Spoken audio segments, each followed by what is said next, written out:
ரொம்ப ஹாப்பியான ஒரு மனிதர் தான். இவங்களுக்கு இன்ட்ரோ கொடுக்கறதுக்கு எனக்கு வந்து மிகப்பெரிய ஒரு பாக்கியமாக நான் கருதுறேன்.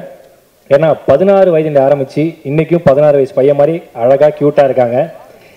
இன்றைக்கும் காலரை தூக்கி விட்டா காலேஜ் ஸ்டூடெண்ட் கேரக்டர் பண்ணுற அளவுக்கு அவ்வளோ ஒரு கம்பீரம் இருக்குது. எனக்கு அவங்க காமெடி சென்ஸ் எப்படின்னு தெரியும். ஆனால் சமீபத்தில் அவங்களுடைய காஸ்டியூம் சென்ஸ் வேறு லெவலில் போயிட்டுருக்கு சார். எனக்கு தெரிஞ்சு விஜய் தேவர்கொண்டா சார்க்கே டஃப் கொடுத்துட்ருக்கீங்க காஸ்டியூமில். அந்தளவுக்கு வேறு லெவலில் பண்ணிட்டு இருக்கீங்க சார். ஒரு மிகப்பெரிய கைத்தறலோட இந்த படத்துல ஒரு முக்கியமான கேரக்டர் பண்ணி நம்ம எல்லாரையும் மகிழ்ச்சிருக்கிற இயக்குனர் இமயம் பாரதி ராஜா சார் அவர்களை பேசுவதற்காக பணிவன்புடன் மேடை கழிக்கிறோம்.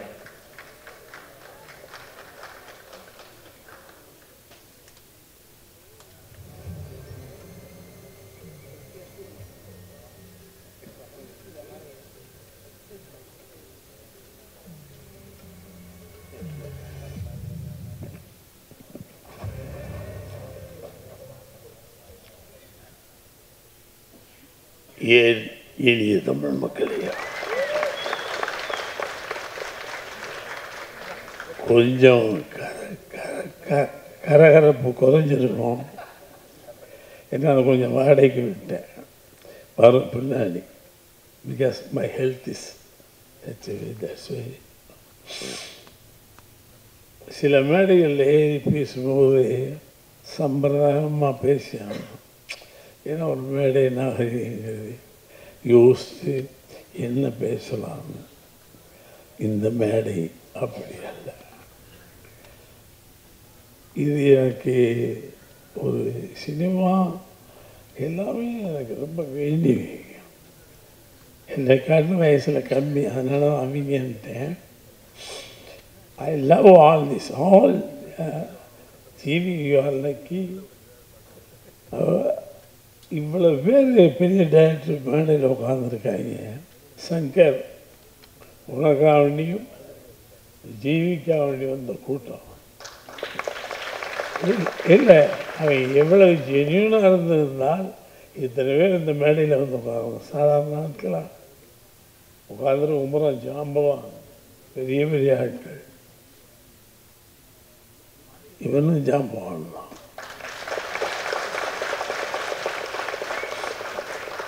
நிறையா தடவை சண்டை போட்டு நடிக்கும்போது நினைச்சது பிடிவாக வாங்கிடும். இது பாரதிராஜா அப்படி அந்ததெல்லாம் கிடையாது. இங்கே மேடையில் பேசிக்கும் பாரதிராஜா, அங்கே விடவே மாட்டான். ஏண்டா வீட்டை வந்து விடணும்.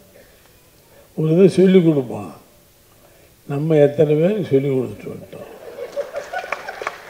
60 வருஷமாக நான் சொல்லி கொடுத்துருக்கேன். இவன் சொல்லுவான், நான் செஞ்சு காட்டுவேன். தலையை சொல்லி விட்டு மறுபடியும் என்னையா சொல்கிறான். நமக்கு கஷ்டம். மறுபடியும் கேட்டு இல்லை, நீங்கள் ரொம்ப கொலாப்ஸ் ஆகி படுத்துறீங்க.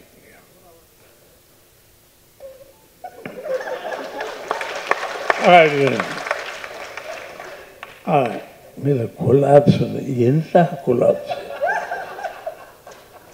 அவன் அதுக்கு மேலே எதிர்பார்க்குறான். என்னதோ பிடிவாதம். ஆனால் பிடிவாதம் படத்தில் தெரியும், ஃப்ரேமில் தெரியும். அவன் 7 படத்துக்கு கேமரா ஒர்க் பண்ணிட்டு தான் அங்கே டைரக்ட் ஆகிருக்கான். பட் அவனுடைய பிடிவாதம் ஜெயிக்கும்.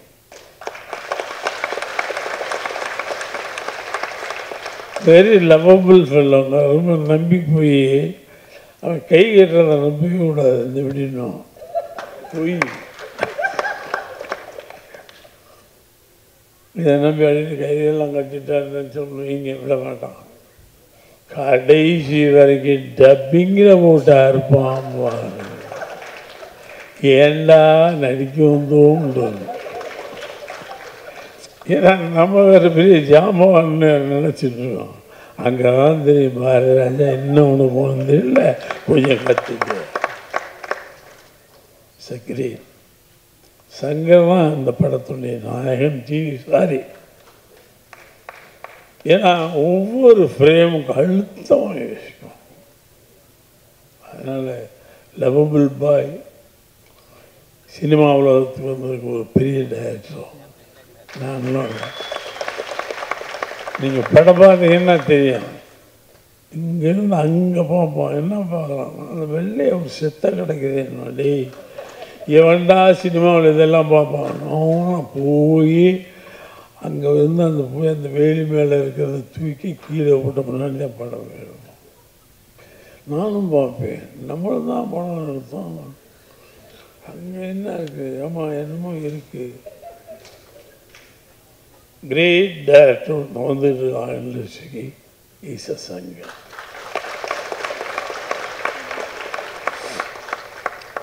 இவனை எத்தனை மேடம் போட்டு பேசினாலும் கூட தள்ளும். அந்த மண்ணிலே இருந்தோம். அந்த என்ன ஊர், அதெல்லாம் என்ன ஊர்? கடம்பூர். அவன் அந்த ஏரியா பழகம் தண்ணி அத்துப்படி எனக்கு. அதனால் இவன் எல்லாத்தையும் கரைச்சி குடிச்சிட்டு எங்களை போட்டு கரைக்கிறான். அதில் போட்டு வேறு வழி இல்லாமல் நானும் கரைச்சி பார்த்துட்டு ராஜா accept you have failed in சங்க. அடுத்து நம்ம ஆளுக்காரு என் பிள்ளை செல்லம். யாரு என் செல்லம்? யாரு? எது உதப்பண்ணல. அவன் தான் என் செல்லன்னு சொல்லுவேன். ஒரு அற்புதமான கடவுள் சிலருக்கு தான் இவன் வயசுக்கான மியூசிக்கா. ஒரு மியூசிக்கு அனுபவங்கள். எப்படி இந்த வயசில் இவ்வளவு சாங்ஸ் மியூசிக் பண்ணலாம்? சரி, அதில் தான் பண்ணிட்டு வைக்கிறேன். பல பேர் வாழ்க்கையில் மன்னப்படம் வந்திருக்கான், நடிக்கான். நான் வேலைக்கு வந்தால் கொடுக்க வேணாமா? அவங்க எழுத தெரியும் நினைச்சிட்டாங்க.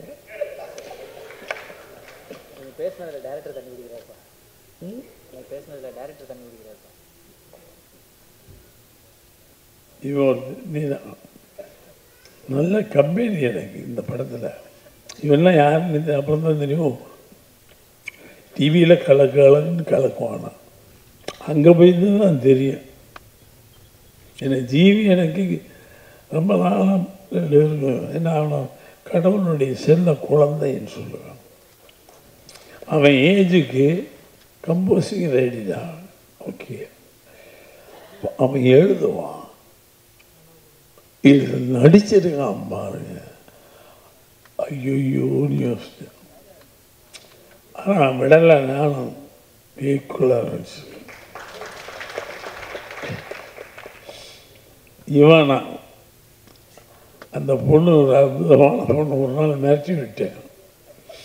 இது பாட்டுக்கு போனோம், வாங்கிட்டு போயிட்டே இருக்கோம். ஒரு நாள் அது பாட்டுக்கு போச்சுங்களா, என்ன அவன் பாட்டுக்கு போகிறேன், மரியாதை இல்லையா? பெரியவங்க முன்னாடி எப்படி போட இல்லை, அன்னைக்கு இருந்தால் குட் மார்னிங் சொல்லுவான்.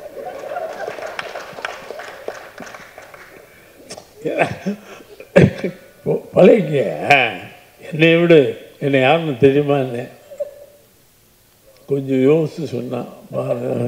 என்னை யாரும் சொல்லியிருப்பாங்க, தெரியாது. நல்ல அதில் ஒரு கம்பில் அடிக்க வேண்டியிருக்கு இவளை. அது ஒரு சீன் எடுத்துருப்பேன். பிரபாவமா நல்ல பொண்ணே, அருமையான நடிகை. லவ் இன்டுடைய ஒரு படம் இப்போ ரீசெண்டாக வாட்சிட்டி சூப்பர். ஒரு நல்ல பொண்ணு நம்மளுக்கு கிடச்சிருக்கா சங்கர் மூலமாக. ஜீவி ஒரு டைமென்ஷனில் ஜீவி, இன்னொரு டைமென்ஷனில் வேறு ஜீவி. I love that boy idiot. நிஜமாக இப்போ அவனை தான் அடுத்த படத்துக்கு இதான் வச்சு. ஆனால் தொங்க வேண்டியது இருக்கு. சாமானியம் வரமாட்டாங்க. இன்னைக்கு சொன்னான்னா 6 மாதம் கழிச்சு தான் டேட்டு. நான் இவ்வளவு வேண்டிய வேண்டாம் டேன்னு கட்டி பிடிச்சி முத்தமெல்லாம் கொடுத்து பார்த்தேன். நடக்கலை. அவன் சொன்ன டேட்டுக்கு தான் வருவான். இன்னும் வரலைங்க கம்போசிக்கு. கூட்டத்தை வச்சு சொல்லி எவ்வளோ நாள் ஆச்சு கம்போசிக்கு. அவன் கம்போசிக்காக வேண்டி வச்சுருக்கேன் படத்தை. such a great lovable boy. நல்ல கலைஞன் கிடைக்கிறது ஈஸி, நல்ல மனித உள்ளம் கிடைக்கிறது ஈஸி. ரொம்ப லவபிள் பாய், ரொம்ப லவபிள் பாய் சார். இந்த மேடைக்கு அவனுக்கு மைக்கு அவனு சொல்ல, அவனை அவ்வளோ நேசிக்கிறேன். ரொம்ப கொடுத்து வச்ச பையன். God is great. உனக்கு பெரிய வாழ்க்கை இருக்கிறா. இதுக்கு வரல இல்லை, இன்னும் போயின்னே இருப்பேன். அது உண்மை. இவ்வளவு இயக்குநர்கள் இந்த மேடையில் உட்கார்ந்து உன்னை பாராட்டுறாங்க. நினச்சி பாரு, அதுக்கெல்லாம் கொடுப்பட வேண்டும். நானும் டைரக்டரானே கூட என்னை நீங்கள்லாம் பாராட்டும் போது நான் சும்மா என்ஜாய் பண்ணிக்குவேன், தெரியாத மாதிரி காட்டிக்குவேன். அதுதான் இருக்குவேன். ஏன்னா அது இல்லை, நம்ம லைஃப் இல்லைடா. இப்போ பாரதராஜன் போது நம்ம ஒன்றுமே தெரியாத இடியட் மாதிரி எப்படி உட்காந்து ஆனால் உள்ளே என்ஜாய் பண்ணிக்குவேன்.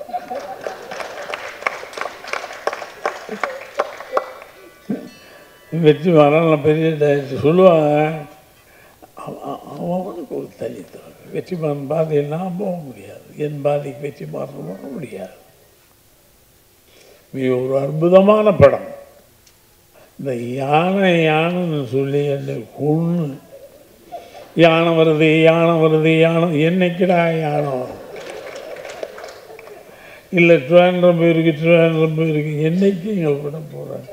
கடைசியாக யானையை கொண்டு வந்தான். யானையை கொண்டு வந்து சும்மா பரவாயில்ல, நீங்கள் உட்காருங்க, உங்களை யானை இடிக்கும். இதே நான் என்னடா பாவம் பண்ணேன். இல்லை சீன் அந்த மாதிரி, நீங்கள் இப்படி திரும்புவீங்க, அந்த யானை வந்து உங்களை மிதிக்குமா? இல்லை அதுக்கு நான் டம்மி வச்சுருவேன். அது வரைக்கும் அது வருதில்லை, பக்கத்தில் வரும்போது பயமாக இருக்குது அந்த யானை வரும்போது. அப்புறம் கேட்ட சங்கர் பழி வாங்குறியாடான்னு.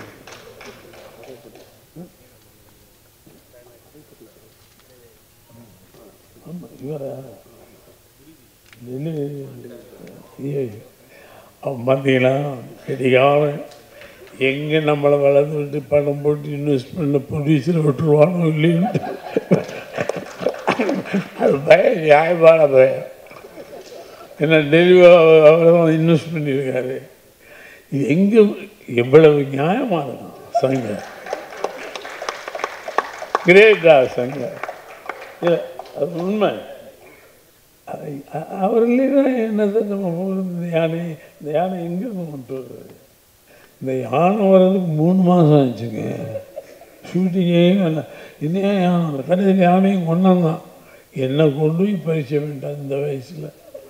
உட்காருங்க யானை இது வருங்க, நான் திரும்பி பார்க்குறேன் அப்படியே இந்த பக்கம் எதாவது பண்ணி சுட்டுவீங்க. அது பாட்டுக்கு காலம் போன கடைசியில் யானை போய் செத்து போயிட்டேன். அவன் அதெல்லாம் கரெக்டாக வச்சுருந்தான். சுற்றும் ஆள் வச்சுருக்கேன். நீ என்னதான் ஆள் போய் யானை பண்ணுறது?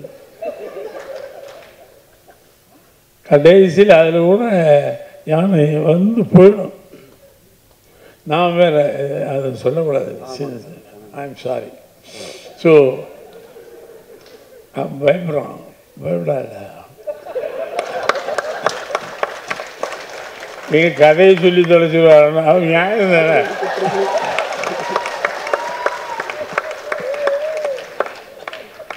ரொம்ப அருமையான படத்தில் நான் இருக்கேன், சங்கர் படத்தில்.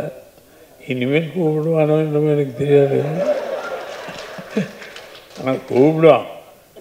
மேடை வச்சு ஏதாவது பேசி தொலைச்சா நான் ஒன்று கூப்பிடுவோம். பயந்துட்டு ஒரு அற்புதமான படம், அற்புதமான director, heroine, hero, they are coming to this industry. GV already prove in his life. But இந்த படம் வேறு மாதிரி. இந்த படம் அவனை வேறு டைமென்ஷனில் கொண்டு போய் நிறுத்தும். இவனா நல்ல பொண்ணு. நம்மளுக்கு அங்கேருந்து வந்து கேரளாவில் ஒரு படம் பாருங்க. என்னையா நம்ம என்ன பொண்ணு கேவலமாக பார்த்துக்கிட்டு பிரபலமாக நினச்சிட்ருக்காங்க. அதுக்கப்புறம் தான் இந்த உங்கள்கிட்ட நினச்சேன்னா நினச்சி ஏரியா கிளிக்க போகிறான்னு நினச்சி நம்மளை விட்டா போயிடுது. அற்புதமான ஆர்டிஸ்ட் நம்ம.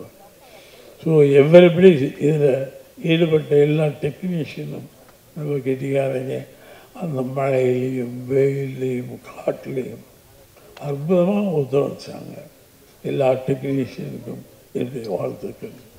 சங்க வாழ்க. இவானா வாழ்க. ஜீவி லவ் யூ. உனக்கு என்னன்னா வாழ்ந்து சொல்கிறது. இந்த ப்ரொடியூசர் எங்கே வர? ஆமாம், ரொம்ப நன்றி சார். நான் ஷூட்டிங் முடிஞ்சு வரும்போது இவர் வர்றாரு. நான் சொல்கிறேன் ஒரு அருமையான படத்தை எடுத்திருக்கான்னு சொல்லிட்டு தான் வண்டியே இல்லை. நான் ஷூட்டிங் முடிஞ்சு போயிட்டு இருக்கேன், இவர் வர்றாரு. இவர் தான் சார் ப்ரொடியூசர். அப்போ பக்கத்தில் பையன் தான் என் அசிஸ்டண்ட்டு. வாங்க, அற்புதமான ஒரு படம் இருக்குது. அங்கேயே சொன்னேன், எங்கே லொக்கேஷன்மே சொன்னேன். ஸோ நல்ல ஒரு குழுவில் ஒரு நல்ல படம் செய்த ஒரு மகிழ்ச்சியுடன் வாழ்க. வாழ்த்துக்கள். நிஜமாக பெரிய லெவலுக்கு போகும்டா கல்வி போகும். டைரக்டருக்கு பெரிய பேர் வரும், ஜீவிக்கு நல்ல. இப்போ நம்ம மைதிக்கு அப்படி சொல்கிறதுக்கெல்லாம் இல்லை, உண்மையிலேயே அற்புதமான கஷ்டம் எடுக்கிறது. அந்த மழையிலையும் வெயிலையும் போட்டு சூப்பர். God bless you. எல்லாரும் அவங்கள வாழ்த்துங்க. இதுக்கு மேலேயும் சாதிக்க வேண்டும் என்று உங்களுடைய ஆசீர்வாதத்தை நான்